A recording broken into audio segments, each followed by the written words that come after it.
नमस्कार, UP live आप देख रहे हैं। आपके साथ मैं श्वेता राजपूत। बुलेटिन की शुरुआत करेंगे।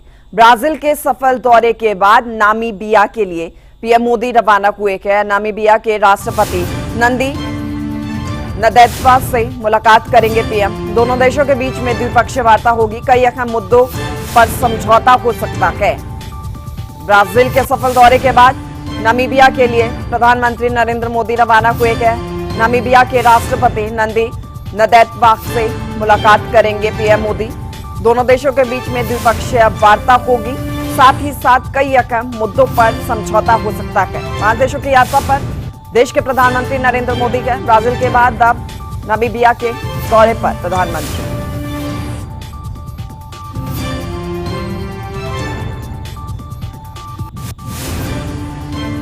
और चलिए बात तब अमरनाथ यात्रा की कर लेते हैं। तीर्थ यात्रियों का 7वां जत्था रवाना हुआ है। नुनवान बेस कैंप से ये जत्था रवाना हुआ है।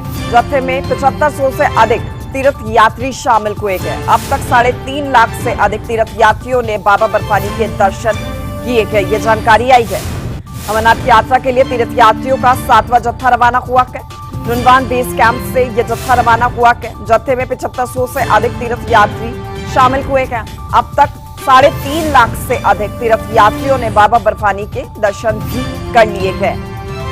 अमरनाथ यात्रा के लिए बेहद ही उत्सुकता के साथ, श्रद्धा के साथ श्रद्धालु पहुंच रहे हैं भारी संख्या में बाबा बर्फानी के दर्शन करने के लिए।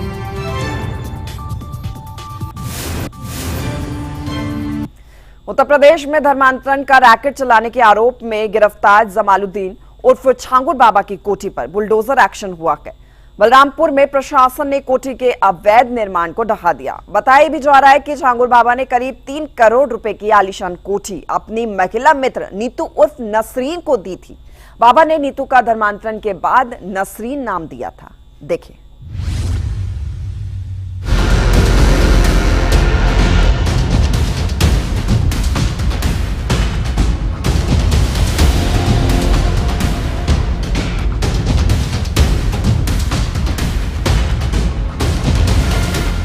देश के सबसे बड़े सूबे यूपी में धर्मांतरण का ऐसा खेल खेला जा रहा था जिसके खुलासे ने पूरे प्रदेश को हैरानी में डाल दिया है।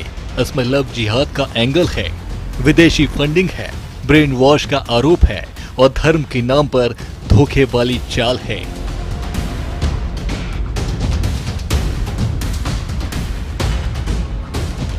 यूपी में धर्मांतरण के इस खेल को सालों से खेला जा रहा था, जिसका मास्टरमाइंड जमालुद्दीन उर्फ छांगुर बाबा है, जिसे एटीएस पहले गिरफ्तार कर चुकी है और अब बारी उस काले साम्राज्य को मिट्टी में मिलाने की है जिसे छांगुर बाबा ने धर्मांतरण के खेल से खड़ा किया था।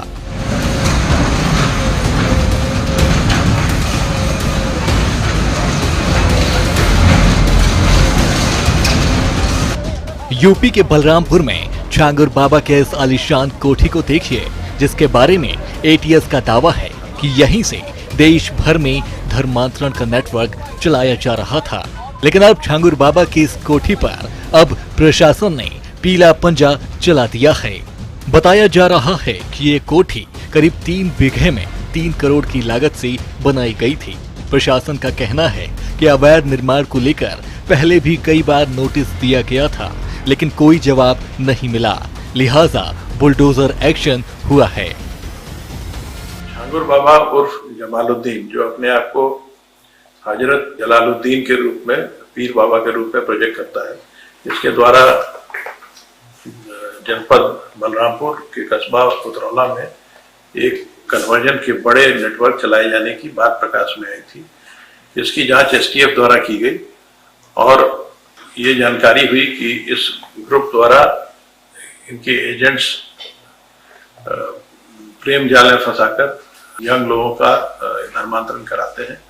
इसके अलावा नाबालिग बच्चों का भी इस गैंग ने धर्मांतरण कराया। इस गैंग के 40 अकाउंट्स में विदेशों से 100 करोड़ से अधिक की धनराशि प्राप्त हुई, जिसका इस्तेमाल धर्मांतरण के लिए किया गया। धर्मांतरण के इस खेल पर यूपी के मुख्यमंत्री योगी आदित्यनाथ ने सोशल मीडिया पर लिखा, हमारी सरकार बहन बेटियों की गरिमा और सुरक्षा के प्रति पूर्णतः प्रतिबद्ध है।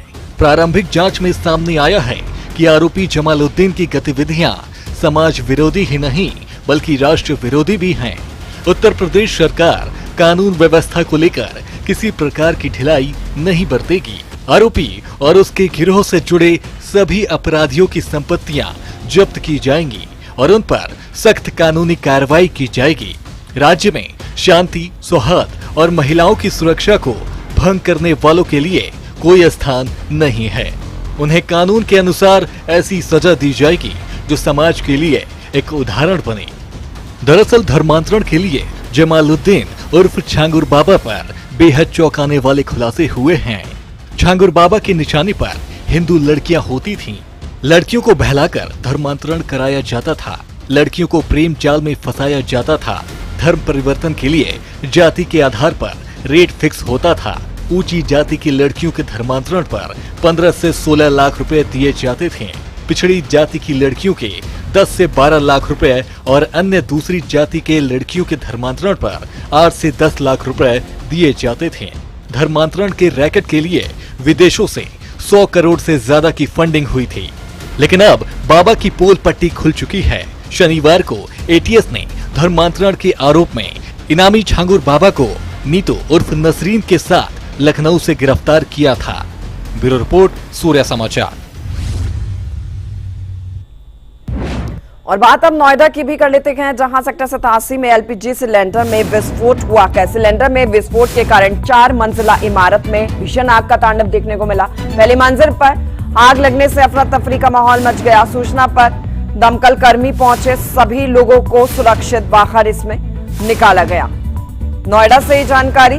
सेक्टर 87 में एलपीजी सिलेंडर में विस्फोट हुआ, बड़ा धमाका हुआ है। देखिए कितना भयंकर यह हादसा हुआ है। ये जो भीषण आग लगी हुई है, सिलेंडर में विस्फोट के कारण 4 मंजिला इमारत में आग लगी दिखाई दे रही है तस्वीरों में। पहली मंजिल पर आग लगने से अफरा तफरी का माहौल मच गया। सूचना पर दमकल कर्मी पहुंचे और सभी को बाहर निकाला गया।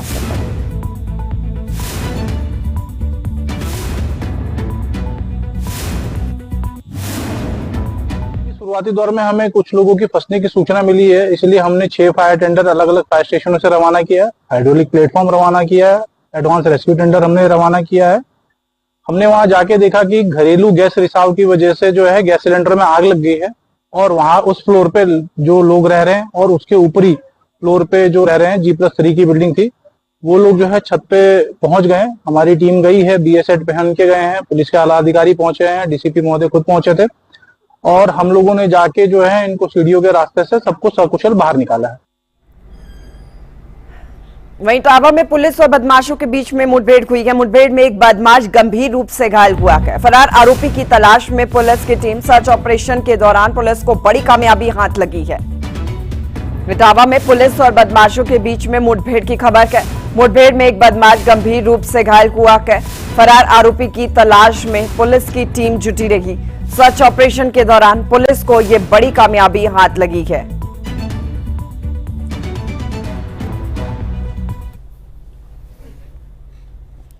अपराधियों के विरुद्ध चलाए जा रहे अभियान में थाना चौबिया पुलिस द्वारा कटिया पुल के निकट चेकिंग की जा रही थी। इसी दौरान 2 युवक मोटरसाइकिल से संदिग्ध अवस्था में आते हुए दिखाई दिए, जिन्हें रोकने की कोशिश की गई तो उनके द्वारा पुलिस पार्टी पर फायरिंग की गई। प्रत्युत्तर में पुलिस एंगेजमेंट में एक अपराधी के पैर में गोली लगी एवं दूसरा अन्य भागने में सफल रहा, जिसकी तलाश की जा रही है। गिरफ्तार अभियुक्त का नाम कुलदीप सन ऑफ चंद्र प्रकाश, जिसकी उम्र लगभग 24 वर्ष है। यह किरकावाली थाना करहल मैनपुरे का निवासी है। यह एक अभ्यस्त लुटेरा रहा है एवं इसके ऊपर लगभग 1 दर्जन से अधिक मुकदमे रहे हैं। और खबर अब मुजफ्फरनगर से, जहां कांवड़ियों के एक आरोप से हंगामा खड़ा हो गया। कांवड़ियों ने आरोप लगाया कि एक विशेष समुदाय के युवक ने उनके कावड़ पर थूक दिया, जिसके बाद मामले की गंभीरता को देखते हुए पुलिस ने हरिद्वार से गंगाजल मंगवाकर कावड़ यात्रा शुरू करवाई और आरोपी युवक को गिरफ्तार कर लिया गया।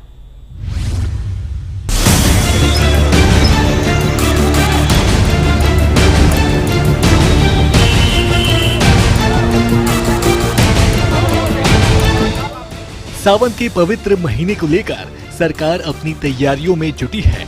शिव भक्त आस्था से लवरेज दिख रहे हैं, लेकिन इस बीच थूक जिहाद की घटना ने सभी को हैरान कर दिया है।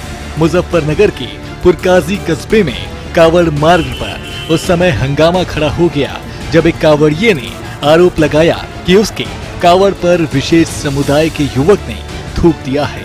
इस घटना से गुस्साए कावड़ियों ने जमकर हंगामा किया, लेकिन पुलिस ने तुरंत हालात पर काबू पाया और हरिद्वार से गंगा जल मंगाकर कावड़ यात्रा शुरू करवाई गई। चल के मैं मुंह धोती लड़के नहीं चाहिए भाई कावड़ की साथ ही थे जिनके कपड़े थूका है। अच्छा, कितने लीटर की कावड़ थी आपकी? एक से एक। फिर क्या हुआ? फिर वहाँ पे हमने बुलाया एक सर को। सर ने बोला कोई बात नहीं, जल डाल के आगे चले जाओ लेकर। खंडित नहीं हुई कावड़? खंडित नहीं, अपने दिल की सजा है, मतलब उसने 36 बात बता दिया मैंने। वहीं पुलिस ने आरोपी को भी गिरफ्तार किया है और विभिन्न धाराओं में मामला दर्ज कर लिया है। आज जनपद मुजफ्फरनगर के थाना पुरकाजी में एक महिला कावड़िया द्वारा अपनी कावड़ रख के विश्राम किया जा रहा था। उसी दौरान एक व्यक्ति द्वारा वहां पे उस कावड़ को थूक कर उसको खंडित करने की घटना पुलिस के संज्ञान में आई थी।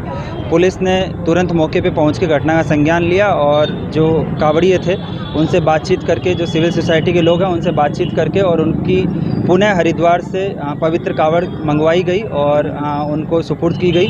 पुलिस ने इस मामले में गंभीर धाराओं में मुकदमा पंजीकृत करते हुए अभियुक्त को गिरफ्तार किया है, जिसका नाम उस्मान पुत्र घसीटा निवासी पुरकाजी है। और इस मामले में विधिक कार्यवाही करते हुए पुलिस इस अभियुक्त को माननीय न्यायालय के समक्ष प्रस्तुत करेगी। पुलिस की इस कार्रवाई पर शिव भक्तों ने अपनी खुशी व्यक्त की है, लेकिन सवाल उठता है कि ऐसी मानसिकता का क्या किया जाए जो दूसरे की आस्था को ठेस पहुंचाकर खुश होते हैं। ब्यूरो रिपोर्ट, सूर्य समाचार। मेरठ में एक ऐतिहासिक कदम उठाया गया है जब केंद्रीय शिक्षा मंत्री धर्मेंद्र प्रधान और केंद्रीय कौशल विकास एवं उद्यमिता राज्य मंत्री जयंत चौधरी ने सरकार वल्लभ भाई पटेल कृषि विश्वविद्यालय में एग्रोटेक इनोवेशन हब का उद्घाटन किया। यह हब उत्तर प्रदेश में कृषि तकनीक और स्टार्टअप्स को बढ़ावा देने की दिशा में एक महत्वपूर्ण पहल है।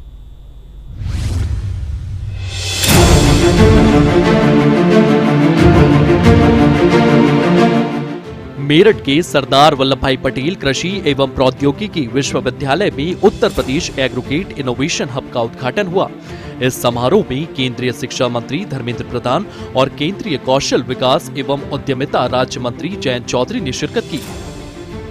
आईआईटी रोपड़ के सहयोग से 10 करोड़ रुपए की लागत से तैयार ये हब पश्चिमी उत्तर प्रदेश में कृषि को आधुनिक और तकनीक रूप से सशक्त बनाने की दिशा में एक मील का पत्थर है। कार्यक्रम में उत्तर प्रदेश के कृषि मंत्री सूर्य प्रताप शाही, सांसद डॉक्टर महेश शर्मा समेत कई दिग्गज नेता भी मौजूद रहे। एआई जैसे आधुनिक टेक्नोलॉजी के साथ जोड़ना, इसलिए बीते साल बजट में उन्होंने शिक्षा विभाग को दायित्व दिया था कृषि में एआई का प्रयोजन के लिए एक सेंटर ऑफ एक्सीलेंस खोला जाए।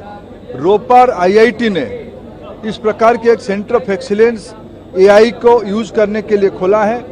आज मेरठ स्थित सरदार वल्लभ भाई पटेल एग्रीकल्चर यूनिवर्सिटी में रोपड़ आईआईटी के साथ कोलैबोरेशन में एक टेक्नोलॉजी हब की आज शुभारंभ किया गया, जिसके माध्यम से पहली बार भारत में किसान अपने ऐसे तो टेक्नोलॉजी यूज करता है, मशीन तो खेतों में यूज करता है, उसमें सबसे आधुनिक टेक्नोलॉजी एआई को उसमें से यूज करके किसानों की एम्पावरमेंट किया जाएगा, उसकी आमदनी को दुगनी किया जाएगी, उसकी प्रोडक्ट को, उसकी उपज को उचित मूल्य मिले, बाजार के साथ वो सविशेष तथ्य के साथ जुड़े रहे।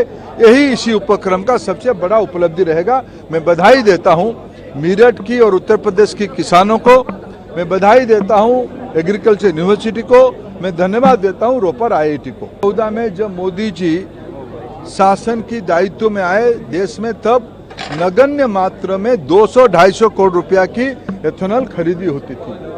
आज विशेष नीति बना के किसानों की जेब में सीधा पैसा जाए, इसीलिए मोदी जी ने एथेनॉल की नई नीति लाई, नई पॉलिसी लाई।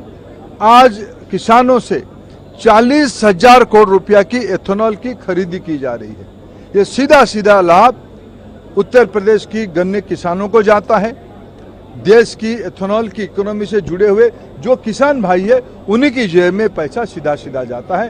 पिछले आजादी के उपरांत सबसे किसान हितैषी, किसानों के लिए अगर सबसे ज्यादा काम नीति के ऊपर और कार्यक्रम के ऊपर किसी ने किया है तो प्रधानमंत्री नरेंद्र मोदी जी ने किया है। एआई की दुनिया बन रही है, डिजिटल टेक्नोलॉजी की दुनिया बन रही है, उसमें गांव के किसानों को, नौजवानों को, विशेष करके युवतियों को स्किल्स के साथ जोड़ना चाहिए। इसीलिए जयंत जी ने निश्चित रूप में उसमें एक कदम उठाएंगे। एआई की जो इम्प्लीमेंट करते हुए जो स्किल्स लगेंगे, उस स्किल्स के लिए जो जो काम करना पड़ेगा मेरठ में भी उसको सिखाया जाएगा। इस हब का उद्देश्य कृषि आधारित शिक्षा और तकनीक को बढ़ावा देना है। इसके लिए आईआईटी रोपड़ और कृषि विश्वविद्यालयों के बीच एक समझौता ज्ञापन पर हस्ताक्षर किए गए हैं, जिसके तहत अत्याधुनिक तकनीक जैसे ड्रोन सेंसर और डेटा एनालिटिक्स को कृषि में लागू किया जाएगा। एक नई प्रौद्योगिकी के साथ, आर्टिफिशियल इंटेलिजेंस और उसकी तकनीकी के साथ इस विश्वविद्यालय को जोड़ रहे हैं, जिसके माध्यम से किसानों को आर्टिफिशियल इंटेलिजेंस के माध्यम से उनके खेतों से फसल तक, उनके मवेशियों से लेकर के सिंचाई के परिस्थितियों तक, कितनी फर्टिलाइजर की मात्रा जाना चाहिए, ये सारे प्रयोग यहाँ पर होंगे और इसके माध्यम से कृषि क्षेत्र के भीतर एक क्रांतिकारी बदलाव आएगा। इस ऐतिहासिक अवसर पर मैं आप सबको अपनी ओर से बधाई देता हूँ। यह एक नई पहल है।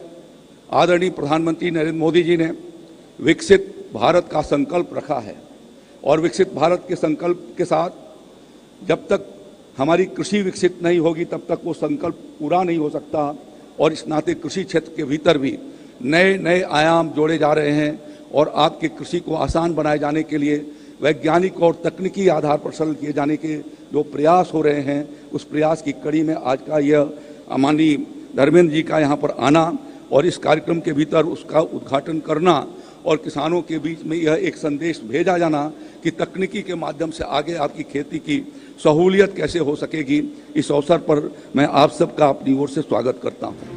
मेरठ में एग्रोटेक इनोवेशन हब के उद्घाटन ने उत्तर प्रदेश की कृषि को तकनीकी क्रांति की ओर ले जाने का रास्ता खोल दिया है। धर्मेंद्र प्रधान और जयंत चौधरी की ये पहल किसानों और युवाओं के लिए नई उम्मीद लेकर आई है। क्या यह हब पश्चिमी उत्तर प्रदेश को कृषि नवाचार का नया केंद्र बनाएगा? इसका जवाब भविष्य के परिणामों में छिपा है। ब्यूरो रिपोर्ट, सूर्य समाचार। यूपी लाइव में फिलहाल के लिए मेरे साथ इतना ही। आप बने रहिए हमारे साथ। नमस्कार।